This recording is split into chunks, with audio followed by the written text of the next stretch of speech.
Me atrevería a decir que casi todos nosotros en algún momento de nuestra vida nos hemos preguntado si nuestro destino está escrito. ¿Lo habéis pensado alguna vez? Si hay un destino escrito que determina quiénes somos, cómo actuamos, quiénes vamos a ser, qué nos depara el futuro. Muchas culturas así lo han creído. Muchas tragedias griegas representaban esta lucha desesperada y fracasada contra la ley del destino. Pero hoy en realidad creo que la pregunta tiene que ser otra.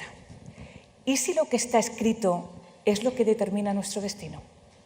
Lo que está escrito en la red, claro, porque todo lo que hacemos, lo que visitamos, lo que consultamos en la red, deja un rastro continuo, inevitable y persistente. Un rastro que la red no olvida, porque nada desaparece en la red, ¿verdad? ¿O sí? Y en tal caso, ¿quién decide lo que recordamos y lo que olvidamos? ¿Quién decide lo que se recuerda y lo que se olvida en la red? Porque si no somos nosotros, si no podemos cambiar lo que está escrito en la red, os pregunto, ¿podemos realmente controlar nuestro destino? Os doy un dato. Según los últimos estudios, el 10% de los jóvenes entre 16 y 34 años han perdido al menos una oportunidad de trabajo por el mal uso de las redes sociales. Por lo que quedó escrito en la red y la red no olvidó, aunque ellos lo hubieran hecho o así lo hubieran deseado. Lo que queda escrito en la red es información que damos nosotros, que aportamos nosotros, a veces voluntaria y conscientemente, otras veces involuntaria e inconscientemente por el simple actuar. Y es información también que aportan otros sobre nosotros. Lo que nos gusta, lo que hacemos, cómo actuamos, quiénes somos, todo queda escrito en la red. Se me ocurre pensar en una especie de versión moderna del clásico Yo y mis circunstancias. Algo así como yo, mis circunstancias y la información en la red. Todos conocemos casos. Es verdad que algunos más llamativos han atraído la atención de la prensa, han tenido particular eco en la red.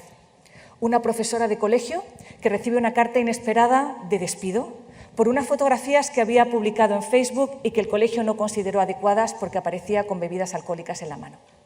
O un caso más reciente, un futbolista que ve frustradas sus posibilidades de jugar con un conocido club de fútbol por unos comentarios que 2 años atrás había publicado en Twitter y que naturalmente no eran demasiado favorables al club que le contrató y de forma fulminante le despidió. En todos estos casos es como si hubiéramos hablado demasiado alto, como si lo hubiéramos hecho en un lugar indiscreto. Y todo lo que decimos, quedamos prisioneros de nuestras palabras, quedamos como prisioneros de una memoria perfecta, completa, una especie de memoria colectiva que es la red, de la que no podemos escapar. Porque ciertamente la red no olvida y quedamos condenados por nuestras palabras. Sí, condenados por nuestras palabras. Y esto me hace recordar que hace unos meses en Nueva York me sorprendía en el metro leyendo un cartel que tenía la siguiente advertencia. En una entrevista de trabajo no pueden solicitarte tus antecedentes penales. Y pensé, sí, el objetivo de la norma es muy claro y además me parece muy razonable. El pasado judicial de un individuo no debe condicionar sus oportunidades presentes y futuras. Pero eso me hizo pensar, no hay ningún límite de acceso a nuestras fotografías en la red, a nuestros comentarios en las redes sociales, a nuestro pasado digital. Es decir, parece que la ley obliga a olvidar algunas cosas, pero la red aparentemente no olvida. Esto no es exactamente cierto. La verdad es que las cosas no son así. La red olvida. Una información que deja de ser accesible, una información que no es visible, algo que ya no es creíble. Todo esto es información olvidada. Un tuit que no se retuitea casi al instante es un comentario olvidado. Una web que no aparece en los primeros resultados de la lista de resultados del buscador es una web que casi nadie visita. Todo eso es información olvidada. Entonces, yo creo que la pregunta realmente importante es ¿quién decide lo que se recuerda y lo que se olvida en la red? Si no somos nosotros, si eso nos condiciona, si eso condiciona cómo nos ven los otros, ¿no es esto destino? El derecho al olvido, el derecho a ser olvidado, es un derecho a decidir. Un derecho a decidir qué queremos que se recuerde y qué queremos que se olvide sobre nosotros. Este derecho al olvido nace y quedó conformado por una sentencia, la verdad que realmente sorprendente e inesperada del Tribunal de Justicia de la Unión Europea, que recibió unas cuestiones que le planteó la Audiencia Nacional Española sobre un conflicto que había surgido entre la Agencia Española de Protección de Datos y Google. Detrás de este conflicto judicial hay una historia. Bueno, hay muchas historias. Dejadme que os cuente una. El protagonista de nuestra historia es un ciudadano español, se llama Mario Costeja, que decide poner su nombre en Google y ver qué resultados aparecen sobre él. Entre los primeros resultados encuentra que aparece una información publicada en un periódico en 1998 relativo a un embargo que la Seguridad Social trabó sobre sus bienes por una deuda impagada. Una información que es cierta, que es exacta, que es veraz, que de hecho se publicó por obligación legal.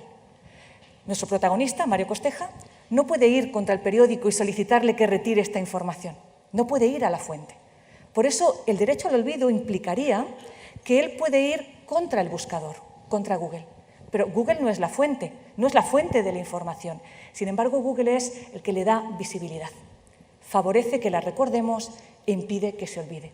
Porque esa información que es cierta, que es veraz, él considera que ya no es pertinente, que ya no es relevante, que afecta su pasado a cómo le ven los otros hoy, fuera y dentro de la red. Por tanto, el derecho al olvido sería el derecho que todos nosotros tenemos para pedir al buscador no que elimine la información, simplemente que la haga algo más invisible, que nos ayude a que se olvide. Seguramente estáis pensando que esta situación es muy razonable. No encuentro argumentos en contra. Realmente no creo que haya una crítica posible. Si hay una información sobre nosotros que ya no es pertinente, ¿no es justo que tenemos la capacidad de decidir que esa información se olvide? ¿Os imagináis que alguno de vosotros, todos vosotros, decidierais poner vuestro nombre en Internet? Ya sé que no lo hacéis, yo tampoco, pero imaginároslo. Imagináis que decidís poner vuestro nombre en Internet, por eso de ver cómo de populares sois. Y del resultado de la lista de resultados podáis decidir qué enlaces permanecen y qué enlaces desaparecen. No está nada mal, ¿verdad? Sin embargo, cada vez que ejercemos nuestro derecho al olvido, estamos haciendo invisible información que puede interesar a otros. Por ejemplo, una noticia que hace mención de mi nombre. Estamos haciendo algo más invisible esa información. Estamos haciendo que se olvide. ¿Estamos manipulando la historia? ¿Estamos moldeando a nuestro gusto la memoria colectiva? Sí. Cuando ejercemos nuestro derecho al olvido, lo ejercemos y entramos en conflicto con otros derechos. Con el derecho de acceso a la información, la libertad de expresión, la libertad de empresa. Por ejemplo, la BBC decidió publicar en su web toda la lista de enlaces que Google había retirado por ejercicio del derecho al olvido. Y lo hicieron así con el siguiente argumento: para preservar la integridad de una suerte de archivo público histórico, para evitar que quedara manipulado. Hay un conflicto de derechos, el nuestro y el de los demás. ¿Cómo resolvemos este conflicto?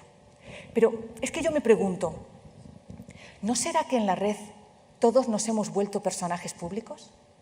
Y como tales, tenemos que aceptar renunciar a parte de nuestra privacidad para que otros puedan ejercer libremente sus derechos, que son fundamentales para la convivencia en sociedad. Quizá no penséis así. Quizá pensáis que nuestro derecho individual, el derecho al olvido, el derecho a decidir, es un derecho que debe siempre prevalecer. De acuerdo, lo ponemos en práctica. Cuando lo ponemos en práctica nos damos cuenta que plantea muchas dificultades. Es muy costoso, es muy complejo, porque implica decidir en cada caso un conflicto particular entre dos derechos, entre dos intereses que colisionan entre sí. Y en cierta medida es totalmente ineficaz. Os doy un dato muy revelador. En tan solo un año, Google recibió más de 400.000 solicitudes para retirar 1.300.000 enlaces. De todas esas solicitudes, solo se atendieron el 60%. Solo se retiraron el 60% de los enlaces solicitados. Es costoso, es complejo y casi os diría que es prácticamente ineficaz. Entonces, ¿qué sentido tiene seguir hablando del derecho al olvido? El derecho al olvido para mí es importante. Y es importante porque nos obliga a reflexionar sobre qué tipo de red queremos, qué tipo de sociedad digital queremos conformar. Es una llamada de atención para repensar nuestros modelos de conducta, nuestras expectativas, nuestras prácticas comerciales, nuestros modelos de negocio y las nuevas aplicaciones, nuestro marco normativo, nuestros criterios para ponderar derechos en conflicto.